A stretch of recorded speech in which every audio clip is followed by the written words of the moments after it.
সুপ্রভাত বন্ধুরা, কেমন আছেন সবাই? আমি দীপান্বিতা। আমার আরও একটি পুজোর ভিডিওতে আপনাদের সবাইকে স্বাগত জানাচ্ছি। আশা করছি আমার এই ভিডিওটি আপনারা যে যেখান থেকে দেখছেন সকলেই ভালো আছেন। আমরাও সকলে খুব ভালো আছি। তো আজকে হলো শনিবারের ভিডিওটাই আপনাদের সঙ্গে শেয়ার করব। তো প্রতিদিনকার মতো আমি ছাদ বাগানের ফুলগুলো তুলে নিয়ে এসেছি এবং কিছুটা ফুল আমি বাজার থেকে কিনেছিলাম। তো তার মধ্যে থেকে যে কটা তুলসী পাতা দিয়েছিল হরি তুলসী আমার ভীষণই ভালো লাগে। তো সেগুলো আমি একটু বেছে বেছে নিয়ে নিচ্ছি। আর বাদ বাকি আমার কৃষ্ণ তুলসী আমার গাছেই ছিল, ছাদ বাগানের গাছে। তো সেখান থেকে যে কৃষ্ণ তুলসীর ডালটা এনেছিলাম সেখান থেকে কিছু তুলসী পাতা আমি সংগ্রহ করে নিচ্ছি। কারণ যেটা কিনে এনেছিলাম বাজার থেকে সেই তুলসী পাতাটা খুব একটা ভালো নয় বলে, তো তাই আমার ছাদ বাগানের কিছু তুলসী পাতা আমি নিয়ে নিলাম এবং তার মধ্যে আমি একটু কেশর চন্দন ছিটিয়ে দিলাম। প্রতিদিনই এটা করি, কারণ প্রতিটা ঠাকুরকেই যেহেতু আমি পায়ে নিবেদন করব, তো তাই একটু চেষ্টা করি যে চন্দনটা ছিটিয়ে দিতে। তারপরে একটু গঙ্গা জলও ছিটিয়ে দিলাম। এরপর আমি বাসনপত্রগুলো মেজে ধুয়ে রেখেছিলাম এবং সেগুলো আমি মুছেও নিয়েছিলাম। তো এবারে প্রদীপটা জ্বালিয়ে নেব আর বাবা ভোলানাথকে আজকে স্নান করাবো। তো আমি প্রতি সোমবারেই স্নান করাই বাবা ভোলানাথকে, কিন্তু আজকে মনে হলো যে না, বাবা ভোলানাথকে স্নান করানোটা দরকার আছে। কারণ আমি কেশর চন্দন দিয়েছিলাম, তো কেশর চন্দনটা এতটাই ভর্তি হয়ে গেছে, তো স্নান করালে বাবা আবার চকচকে ও ঝকঝকে হয়ে উঠবে। তো ঘটির মধ্যে আমি জল নিয়েছি, নিয়ে আমি অঘরু দিচ্ছি আর একটু দিয়ে দিলাম শ্বেত চন্দন। তো দিয়ে বাবা ভোলানাথকে স্নান করাবো। আর ঘি মধু তো আছেই, সেগুলো মাখিয়ে নেব, নিয়ে বাবা ভোলানাথকে স্নান করাবো।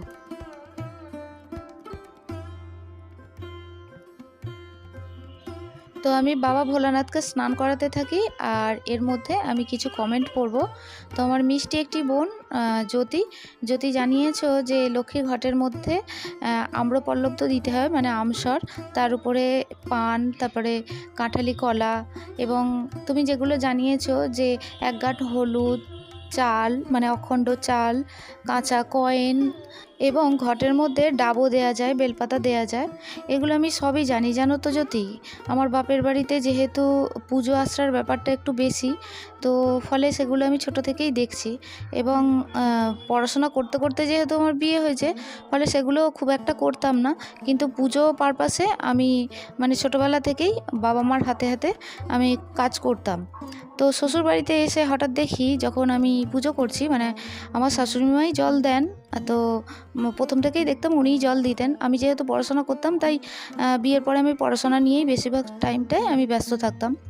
তো হঠাৎ করে শাশুড়িমার হয়তো শরীরটা খারাপ হলো, তখন আমাকে বলতো যে তুই জল দিয়ে দে। তো তখন আমি জল দিতে যখন গেলাম, তো মানে একটার পর একটা নিয়ম দেখলাম আমার বাপের বাড়ির মতো না। তো যাই হোক, সেগুলোকে মানিয়ে নিয়েই চলতে হয়, কিছু তো করার নেই। তারপরে আমি যখন লক্ষ্মী পুজোর দিন আমি সমস্ত বাজার করতে গেছিলাম। সমস্ত বাজার আমার কমপ্লিট করে নিয়ে এসেছি। মানে কথাগুলো মনে পড়লো, তুমি কমেন্টটা করে ভালোই করেছো, জানো, শেয়ার করতে পারছি, বেশ মনটাও হালকা হচ্ছে। মানে এই কথাগুলো আমি কাউকে সেইভাবে বলিও না, আর যেহেতু পারিবারিক ব্যাপার, তাই বলেও কোনো লাভ নেই। প্রতিটা সংসারেই এক একটা নিয়ম থাকে এবং সমস্যা তো থাকেই, তার সমাধানও নিজেকেই করতে হয়। তো যাই হোক, তারপরে আমি বাজার টাজার করে নিয়ে এসেছি এবং সেদিনকে আমি কাঁঠালি কলাও নিয়ে এসেছি লক্ষ্মী পুজোর দিন। তো আমার শাশুড়িমা বললেন যে কাঁঠালি কলা তুই এনেছিস, কী ব্যাপার? জানিস না লক্ষ্মী পুজোতে কাঁঠালি কলা দিতে নেই, কারণ কাঁঠালি কলা দিলে নাকি লক্ষ্মী ঠাকুর থাকে না। তো এটা আমার কখনোই জানা ছিল না।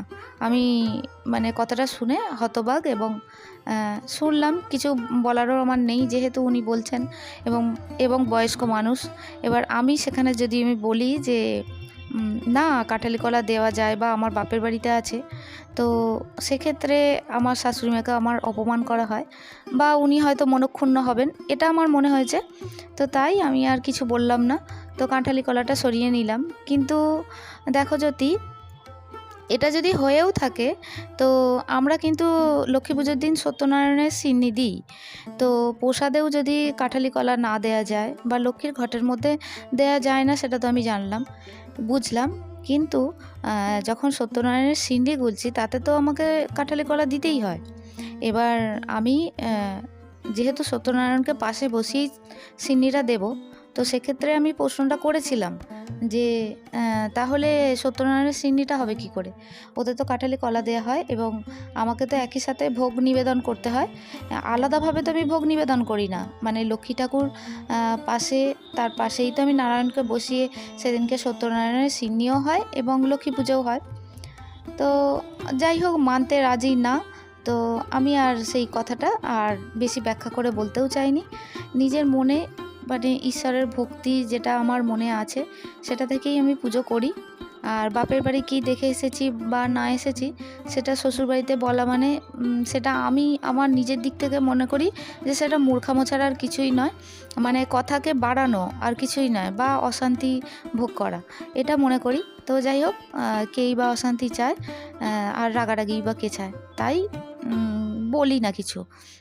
যেটা এই বাড়ির নিয়ম, মানে আমার শ্বশুরবাড়ির যেটা নিয়ম সেটাই আমি করি। এবং মাঝে মধ্যে আমার হাজব্যান্ড বলে যে তোমার মন যেটা চায় সেটা করো, কিন্তু কি বলো তো জ্যোতি, পারিবারিক সকল সদস্যের সঙ্গে যখন আমরা একসাথে চলি তখন বোধহয় একটা মানুষের কথা শুনে সব কিছু আমরা করতে পারি না, তো সেটা করা যায়ও না। আমরা মেয়েরা কি বলো তো, আমরা সংসারের মধ্যে আবদ্ধ, তো তাই আমাদের সংসার জীবনটা এমনই যে আমরা অনেক সময় হাজব্যান্ডের কথাও কিন্তু শুনে চলতে পারি না। অনেক সময় আমাদের নিজেদের মতামতগুলো কিছুটা নিজেদের মধ্যেই রাখতে হয়। সবার মধ্যে হয়তো সেই কথা শোনার মতো কেউ থাকে না। তো যাই হোক, সেগুলো আমার দুঃখ প্রকাশ নয়, বা আমি এটা মানিয়ে নিয়েছি, মানে সময়ের সাথে সাথে হয় না, বয়স হওয়ার সাথে সাথে সেগুলো মানিয়ে নিতে হয়। হয়তো আমারও বয়স হচ্ছে, আমারও কিছু অধিকার বোধ থেকে আমার ছেলে বড় হচ্ছে, আমি হয়তো কিছু বলবো, তো সেক্ষেত্রে একই কথা কিন্তু রিপিটেডলি এটা হতে থাকবে। তো তাই আর কিছু বলি না, বয়স্ক মানুষ, যেটা উনি চাইছেন সেটাই করি। আর আমার বাপের বাড়ির নিয়ম যেটা আছে সেটা থাক, আর শ্বশুরবাড়ির যেটা নিয়ম আছে সেইভাবেই চলি। অনেক সময় রান্নাবান্নাতেও আমি দেখেছি আমার বাপের বাড়িতে যে ফোড়নগুলো দিয়ে রান্নাবান্না হয়, শ্বশুরবাড়িতে দেখছি সেই ফোড়ন মানে অন্যরকম ফোড়ন দেওয়া হচ্ছে, বললো এই রান্নাতে এই ফোড়ন দেওয়া হয়। তো সবটাই শিখে নেওয়ার ব্যাপার, আর মনের মধ্যে কোনো রকম রাগ পোষণ না করে শিখে নেওয়াটাই ভালো। তো এইভাবেই চলছে জীবন, এইভাবেই আমাদের মেয়েদের সকলকেই চলতে হয়। কেউ প্রকাশ করে, কেউ ক্রমশ প্রকাশ্য, বা কেউ হয়তো প্রকাশ করে না, সে চুপচাপই থাকে। তো এইভাবেই জীবন চলে। তো আমিও খুব একটা এই নিয়ে কোনো রকম কাউকে বলিনি। তো হঠাৎ করেই যখন তুমি আমাকে বললে, মানে কমেন্ট সেকশানে জানালে, ভালোই হলো যে তোমাকে কথাটা শেয়ার করতে পারলাম।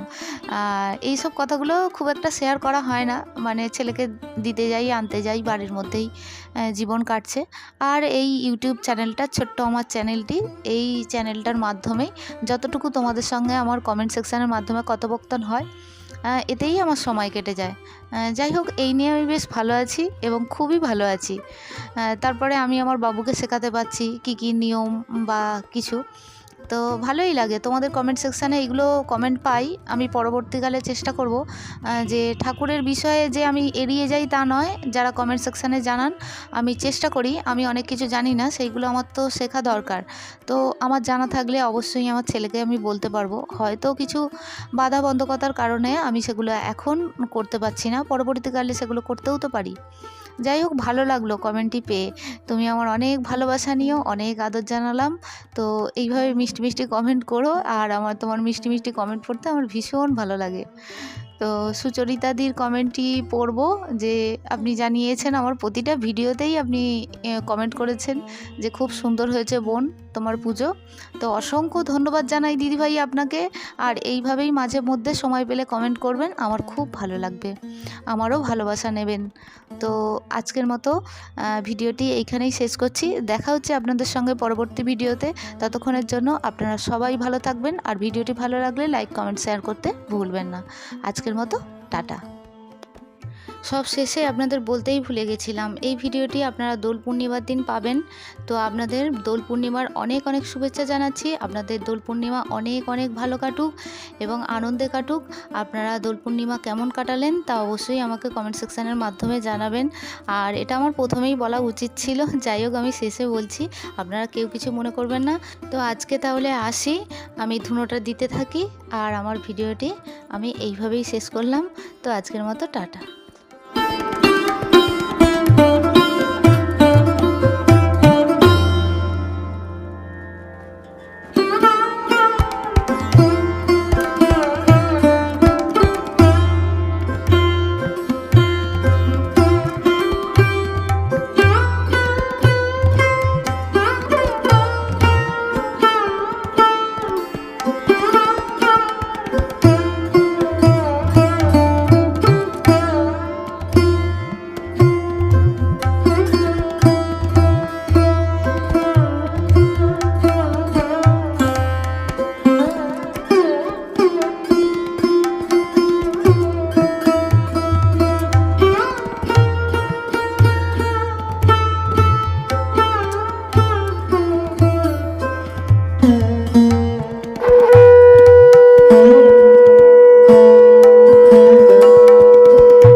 হুম।